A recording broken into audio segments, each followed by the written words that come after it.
ஸ்ரீரங்கம் சித்திரை வீதியில் நடைபெறும் கோலப் போட்டியில் அனைவரும் கலந்து கொள்ளுமாறு red cross chairman Rotarian doctor K Srinivasan அழைக்கிறார். தொடர்ந்து நம்மிடையே நடிகரும் தயாரிப்பாளருமான ஆர் கே சுரேஷ் அவர்கள் இணைப்பில் இணைகிறார். வணக்கம் திரு ஆர் கே சுரேஷ். இணைப்பில் இணைந்தமைக்கு மிக்க நன்றி. ஒரு மிகப்பெரிய நட்சத்திரத்தோட படம், மிகப்பெரிய பொருட்செலவில் தயாரிக்கப்பட்ட படம். ஆனால் அவங்க முறையாக ஃபார்மாலிட்டிஸ் ஃபாலோ பண்ணலை அப்படின்ற ஒரு குற்றச்சாட்டை முன்வைக்கிறாங்க. இன்னைக்கு வெளியீட்டில் இவ்வளோ பெரிய சிக்கல் வந்திருக்கு. இது திரைத்துறைக்கு இந்த தேதி ஃபிக்ஸ் பண்ணிட்டு அதுக்கப்புறம் சென்சாருக்கு ப்ரெஷர் போடாதீங்கன்னு ஜட்ஜும் சொல்லியிருக்காரு. ஆனால் இந்த முறை தான் பெரும்பாலும் பின்பற்றப்படுது. இதில் ஒரு மாற்றம் வேணும்னு நீங்கள் நினைக்கிறீங்களா? தற்போது உள்ள இந்த சூழலை நீங்கள் எப்படி பார்க்குறீங்க? இல்ல, அதாவது நான் முன்னாடியே ஒரு பேட்டியில அதுதான் சொல்லியிருந்தேன். நான் டேட்டை ஃபிக்ஸ் பண்ணிட்டு இவ்வளவு ப்ரெஷரைஸ் பண்ணாங்கன்னா அது சென்சார் போர்டா இருக்கட்டும், அது ஸ்பெஷல் ரிவர்ஸ் கமிட்டியா இருக்கட்டும், அவங்களுக்கு ரொம்ப ப்ரெஷரா இருக்கிற மாதிரி இருக்கும். என்னடா இப்ப எனக்கும் வரணும், படம் வரணும்னு ரொம்ப ஆசை, எல்லாருக்குமே அந்த ஆசை இருக்கு. அதுவும் ஒரு 400-500 கோடி ரூபாய் பொருள் செலவுல ஒரு படம், இந்த மாதிரி ஒரு மிகப்பெரிய படம், மிகப்பெரிய ஒரு நடிகர் நடிக்கும் போது, உச்ச நடிகர், அதாவது இந்தியாலே ஒரு பெரிய உச்ச நடிகரோட படம் வரணும்னு எல்லாருமே எதிர்பார்ப்போம். பட் இது அன்பார்ச்சுனேட் சிச்சுவேஷன். என்னன்னா, இது என்ன மாதிரி கண்டென்ட் அதுல இருக்கு அப்படிங்கிறது தான். இப்போ நானே சென்சார் போர்டு மெம்பர்னால இப்போ நம்ம சில படங்கள், இப்போ for example GV Prakash and ஒரு சரத்குமார் சார் நடிச்ச ஒரு படம் இன்னும் ரிவர்ஸ் கமிட்டியில போய் இன்னும் உட்கார்ந்துருக்கு 1.5 வருஷமா. சோ அந்த கட்டு அதெல்லாம் அது சில விஷயங்கள், அந்த மத சார்ந்த விஷயங்களோ இல்ல அந்த நாட்டோட அந்த இறைமை அந்த மாதிரி ஏதாச்சும் ஒரு இஷ்யூஸ் இருந்துச்சுன்னா மட்டும்தான் இந்த மாதிரி அவங்க இந்த அளவுக்கு அவங்க டஃபா இருக்காங்கன்னா அது என்ன இஷ்யூ இருக்குன்னு தெரியணும். நம்ம இன்னும் அந்த படம் பார்க்கல.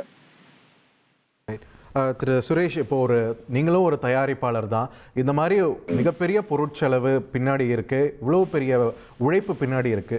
இந்த மாதிரி படங்கள் தாமதமாகும் போது ஃபேன்ஸ் ஃபீல் பண்றாங்க, ஐயோ எனக்கு பிடிச்ச ஸ்டாரோட படம் வரலையேன்னு. ஆனால் தயாரிப்பாளர்கள் தரப்புல இருந்து யதார்த்தத்தை அவங்க வேற மாதிரி பார்க்குறாங்க இல்லையா? ஸோ ஒரு தயாரிப்பு நிறுவனம் என்னென்ன மாதிரியான சிக்கல்களை இந்த ரிலீஸ் தள்ளி போவதால சந்திக்குது?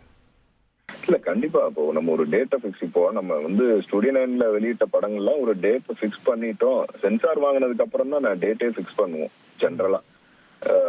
ஸோ அந்த மாதிரி நம்ம டேட்டை ஃபிக்ஸ் பண்ணிட்டு அன்பார்ச்சுனேட்டா அந்த டேட் மிஸ் ஆகுது அப்படின்னு சொல்லி, மிஸ் ஆனாலே உங்களுக்கு ப்ராக்டிக்கலா இப்போ ஒரு 6 நாள் 7 நாள் இது ஒரு பெரிய லாங் டைம் லீவ் இல்லையா? அது பொங்கல் ஒரு பெரிய லீவ். இது அதுல எல்லாத்துக்குமே ஹாலிடேஸ் இருக்கும்.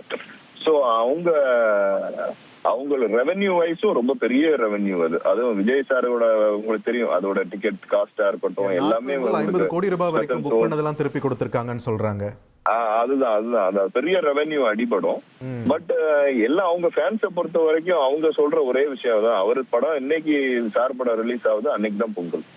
ஸோ ரெவென்யூ வைஸ் அவங்களுக்கு கண்டிப்பா ஒரு 20-30% அடிபடும். இவங்க எக்ஸ்பெக்ட் பண்ண அமௌண்ட்ல இருந்து 20% அடிபடும். ஆனால் இந்த ரிவ்யூ கமிட்டிக்கு படத்தை அனுப்பணும், இந்த மாதிரியான ஆப்ஷன்ஸ் நீங்கள் சொன்ன மாதிரி ஜிவி பிரகாஷ் அவருடைய படம் 1.5 வருஷம் அங்கே உட்காந்துட்டு இருக்குன்னு சொல்றீங்க. இந்த டிலே காரணமாக தான் இவங்க அந்த முடிவை எடுக்கலன்னு நீங்க நினைக்கிறீங்களா? இல்ல, இவங்க என்னன்னா, சில கண்டென்ட் இயக்குனர்கள் அது நம்ம எடுக்கும் போதே அந்த சீனோட அந்த இது தெரிஞ்சிருக்கணும். சீன் அதோட சில வார்த்தையில நம்ம மியூட் பண்ணிக்கலாம்னு வைங்களேன். இப்ப டக்குன்னு அதுல ஒரு 15 நிமிஷம் சீன் அது கண்டினியூவா போகுது, ஒரு ரீலே அந்த மாதிரி இருக்கு, அந்த மாதிரி எல்லாம் இருக்கு அப்படின்னு சொன்னா அவங்க இதை எடுத்து திருப்பி அந்த ஃபுட்டேஜ் கட் பண்ணி அதுக்கு ஒரு போஸ்ட் ப்ரொடக்ஷன் பண்ணி அதுவே உங்களுக்கு 15-20 நாள் ஆயிரும். நம்ம எக்ஸ்பெக்ட் பண்ண நேரத்துல வர வைக்க முடியாது. ஸோ அது அந்த படத்தோட சூழ்நிலை அப்படி. பட் இது அந்த மாதிரி களம் இல்லைன்னு தான் கேள்விப்படுறேன் நான். மிக்சட் களம் தான், எல்லா இடத்துலயும் போயிட்டு வர மாதிரி தான் களம் மாதிரி தான் இருக்கும். இது ரொம்ப கமர்ஷியலா வந்திருக்குன்னு தான் படம் நான் கேள்விப்பட்டேன். அதுல ஒரு சின்ன கண்டென்ட் இந்த மாதிரி இருக்கும் போது அது கிளாரிட்டியா அவங்கள்ட்ட அது ஒரு செப்பரேட் பாடி இல்லையா? அது அதை நம்ம கவர்மெண்டோ பொலிட்டிக்கலாவே அதை நம்ம கிரிட்டிசைஸ் பண்ணவே முடியாது.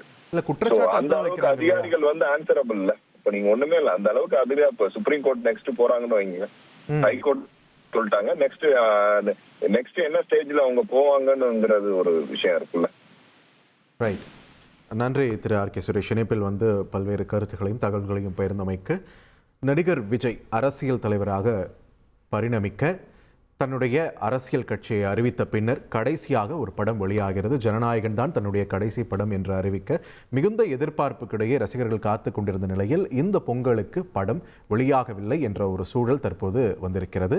ஸ்ரீரங்கம் சித்திரை வீதியில் நடைபெறும் கோல போட்டியில் அனைவரும் கலந்து கொள்ளுமாறு red cross chairman Rotarian doctor K Srinivasan அழைக்கிறார்.